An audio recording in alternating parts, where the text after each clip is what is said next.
Assalamualaikum warahmatullahi wabarakatuh. Salam sejahtera buat sobat Sobter dimanapun berada. Semoga kita dalam keadaan sehat jasmani dan rohani, tidak kekurangan satu apapun. Amin ya robbal alamin. Jazakallahu khairan kepada Tuan Alan yang telah mengirimkan super thanks kepada Mimin. Semoga rezekinya diganti sama Tuhan berlipat-lipat ganda. Dan selamat Hari Raya Idul Adha juga buat yang menjalaninya. Oke, kita lanjutkan saja cerita Yecennya. Tapi seperti biasa, bantu Mimin terlebih dahulu tekan tombol like dan berkomentar. Oke, kita lanjutkan saja ceritanya.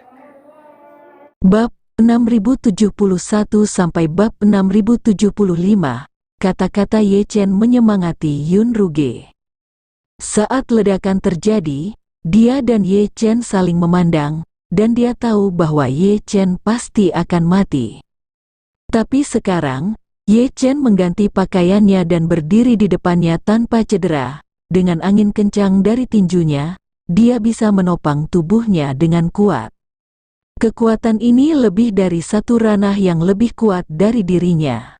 Meski menurutnya kekuatan Ye Chen pasti jauh tertinggal dari sang pahlawan, namun poin utamanya adalah Ye Chen baru berusia 28 tahun ini, dan pahlawan Wu Feiyan sudah berusia 400 tahun. Jika tren ini berlanjut, Ye Chen akan segera menyusul. Memikirkan hal ini, dia tidak bisa membantu tetapi merasa sedikit menyesal, karena menurutnya, dia masih memiliki lebih dari 2 tahun untuk hidup, dan untuk menyaksikan kekuatan Ye Chen menghancurkan Wu Feiyan dalam waktu sesingkat itu mungkin hanya sebuah mimpi. Ye Chen tidak tahu bahwa Yun Ruge sedang berpikir keras saat ini. Bersama dengan Lin Waner, dia membawa Yun Ruge yang terluka ke helikopter. Helikopter ringan hanya memiliki 2 kursi, dan Ye Chen tidak bisa 100% nyaman dengan Yun Ruge. Jadi dia membiarkan Lin Waner kembali ke villa sendirian, dan meminta Hong Wu untuk membawa helikopter lain, dan secara pribadi mengambil Yun Ruge dan mengambil helikopter A lainnya kembali ke villa di tengah gunung. Pada saat ini, kurang dari setengah jam sebelum fajar, Ye Chen memerintahkan Hong Wu untuk terus menjaga seluruh camp di bawah darurat militer, dan kemudian berjalan ke villa bersama Yun Ruge. Lin Waner sudah menunggu di villa saat ini. Ye Chen membawa mereka berdua ke ruang bawah tanah, mengatur satu sofa untuk Yun Ruge yang terluka, lalu duduk dengan Lin Waner di seberangnya. Setelah duduk, Ye Chen bertanya padanya, "Yun Ruge, mengapa kamu datang ke Jinling?" Yun Ruge berkata dengan jujur, "Tuan Ye, saya awalnya diperintahkan untuk menemukan Nona Lin di timur jauh. Wu Feiyan lah yang memerintahkan saya untuk datang ke Jinling untuk memata-matai Chang Shengbo beberapa hari yang lalu, jadi saya bergegas ke sini semalaman." Ye Chen bertanya lagi, "Mengapa Wu Feiyan memintamu untuk memata-matai Paman Chang Sheng?" Yun Ruge berkata, dia curiga bahwa Chang Shengbo memiliki niat yang berbeda, karena dia tahu bahwa Chang Shengbo memiliki setidaknya 2 senjata ajaib, tetapi Chang Shengbo hanya memberitahunya bahwa dia memiliki 1.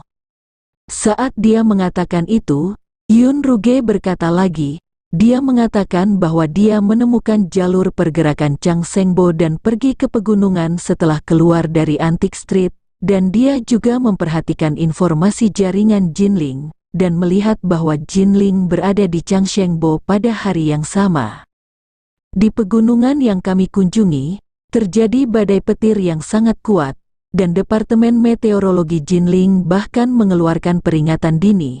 Dia curiga ini terkait dengan senjata ajaib yang didapat Chang Shengbo, tetapi Chang Shengbo hanya memberitahunya bahwa dia mendapat penarik jari. Tebakan saya selanjutnya adalah bahwa Paman Chang Sheng seharusnya ditemukan oleh Wu Feiyan ketika dia menggunakan senjata ajaib yang Anda jual kepadanya, Tuan Ye, dan dia dengan sengaja menyembunyikan senjata ajaib itu. Itulah sebabnya Wu Feiyan menjadi curiga. Ye Chen mengerutkan kening.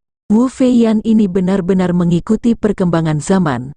Dia tidak hanya menguasai lintasan gerakanmu, tetapi dia juga tahu bagaimana menggunakan internet untuk menanyakan informasi pihak ketiga untuk membantu dalam penilaian. Yun Ruge mengangguk dan berkata, Wu Feiyan selalu mengikuti perkembangan zaman. Dia tidak hanya memiliki sistem komunikasi satelitnya sendiri, tetapi juga mengembangkan perangkat lunak komunikasi terenkripsi untuk mencegah orang luar mengetahui identitas dan jenis kelaminnya. Ketika dia menggunakan komunikasi perangkat lunak, dia juga menggunakan pengubah suara untuk membingungkan publik, dan sejauh yang saya tahu, dia banyak menggunakan internet dan memperhatikan semua platform internet utama. Ye Chen mengangguk dan bertanya lagi, lalu bagaimana Wu Feiyan mendapatkan lintasanmu? Yun Ruge mengeluarkan ponsel yang benar-benar rusak dan berkata, ini adalah ponsel yang dikembangkan khusus oleh Po King Hui untuk kami. Ini memiliki fungsi pemosisian waktu nyata dan mengunggah koordinat lokasi kami ke server secara waktu nyata. Ye Chen kagum dan berkata sambil tersenyum, maka Wu Feiyan pasti menderita malam ini, karena tidak lama setelah Su Changqing tiba di Wan Liu Villa, semua sinyal di sana diblokir oleh saya, dan kedua Earl itu menghilang pada saat yang sama. Dia pasti tidak bisa tidur mengerti. Yun Ruge sedikit mengangguk. Saat itu, ponsel saya tidak memiliki sinyal, jadi Wu Feiyan pasti sangat gugup dengan kepribadiannya. Dia pasti akan mengirim seseorang ke Jinling untuk memahami situasinya dalam waktu sesingkat mungkin. Ye Chen tersenyum, mungkinkah mengirim Earl keempat? Yun Ruge menggelengkan kepalanya dan berkata, mungkin tidak, Paman Chang Seng tewas dalam ledakan itu, dan aku menghilang bersamanya. 3 dari 4 Earl telah menghilang. Kupikir Wu Feiyan harus sangat takut pada Jinling, dan itu tidak mungkin untuk mengirim Paman Zhong Yong ke sana. Ye Chen bertanya padanya, dengan karakternya, apakah dia akan datang ke Jinling sendirian? Tidak. Yun Ruge menggelengkan kepalanya dan berkata, Wu Feiyan sangat berhati-hati, dan tidak akan pernah menyelesaikan masalahnya sendiri. Belum lagi, dia memiliki senjata pembunuh yang telah disegel selama 100 tahun. Baik Ye Chen dan Lin Waner sangat terkejut, dan bertanya serempak, kartu truf apa? Yun Ruge berkata dengan jujur, di permukaan, keempat Earl adalah orang paling kuat di masyarakat Poking kecuali Wu Feiyan. Tetapi sebenarnya, ada Dewan Tetua di atas kita, dan ada 3 tetua di Dewan Tetua, itu adalah keluarga Wu. Mereka sangat setia kepada Wu Feiyan, dan mereka telah memenangkan kepercayaan Wu Feiyan, dan mereka telah mengasingkan diri selama lebih dari 100 tahun. Kekuatan mereka jauh lebih besar dari kita berempat, dan mereka bahkan sekitar untuk membuka istana Niwan. Buka istana Niwan? Ye Chen mengerutkan kening dan bertanya, apa yang akan terjadi jika kamu membuka istana Niwan? Yun Ruge bertanya dengan heran, Tuan Ye sangat kuat, apakah Anda tidak tahu manfaat membuka istana Niwan? Ye Chen menggelengkan kepalanya, saya hanya tahu bahwa ada istana Niwan. Tetapi saya tidak tahu cara membukanya. Di antara metode kultivasi yang saya tahu, tidak ada penjelasan yang relevan. Yun Ruge tidak bisa menahan diri untuk tidak berseru, Tuan Ye tidak membuka istana Niwan. Tetapi dia memiliki kekuatan yang sangat kuat, benar-benar tidak dapat dipercaya.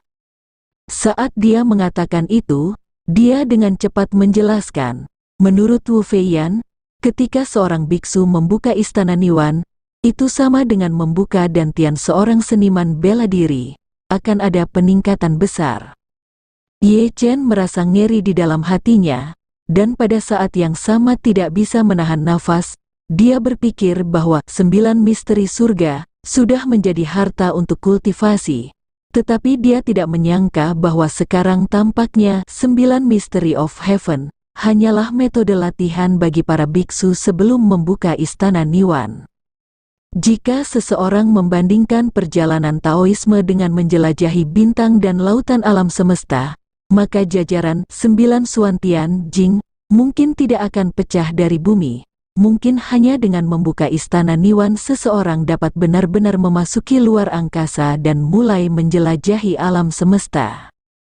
Untungnya, pengetahuan dalam 9 Suan Tian Jing sangat rumit, tidak hanya rahasia Feng Shui, 8 diagram dari buku perubahan, tetapi juga formasi, alat pemurnian dan alkimia, yang dapat dianggap menutupi kekurangan dari budidaya sendiri. Jika tidak, dengan kekuatannya sendiri, dia mungkin tidak akan bisa mengalahkan Su Changqing sama sekali. Jadi, Ye Chen bertanya padanya, apakah Wu Feiyan membuka istana Niwan? Itu wajar, kata Yun Ruge tanpa berpikir. Wu Feiyan adalah istana Niwan yang dibuka lebih dari 100 tahun yang lalu. Begitu istana Niwan dibuka, kekuatannya meningkat secara dramatis, dan dia merasakan manfaat membuka istana Niwan. Jadi saya memilih 3 orang dengan bakat terkuat dari Dewan Presbiterian, dan membiarkan mereka mundur selama 100 tahun, hanya untuk menerobos istana Niwan dengan satu hati. Ye Chen buru-buru bertanya, apakah mereka bertiga berhasil? Yun Ruge berkata, dikatakan bahwa itu akan berhasil dalam 10 atau 20 tahun lagi. Wu Feiyan mungkin telah berjanji kepada kita bahwa setelah 3 tetua berhasil membuka istana Niwan dan keluar dari pintu yang tertutup, biarkan kita berempat mundur dan mengajar kami bagaimana membuka istana Niwan. Metode Marumia, saya tidak menyangka apa yang menunggu menjadi penipuan total. Berbicara tentang ini, Yun Ruge mengepalkan tinjunya dan berkata dengan marah, ketika datang ke istana Niwan, ada hal lain yang ingin saya sampaikan kepada Tuan Ye dengan jujur. Bersambung.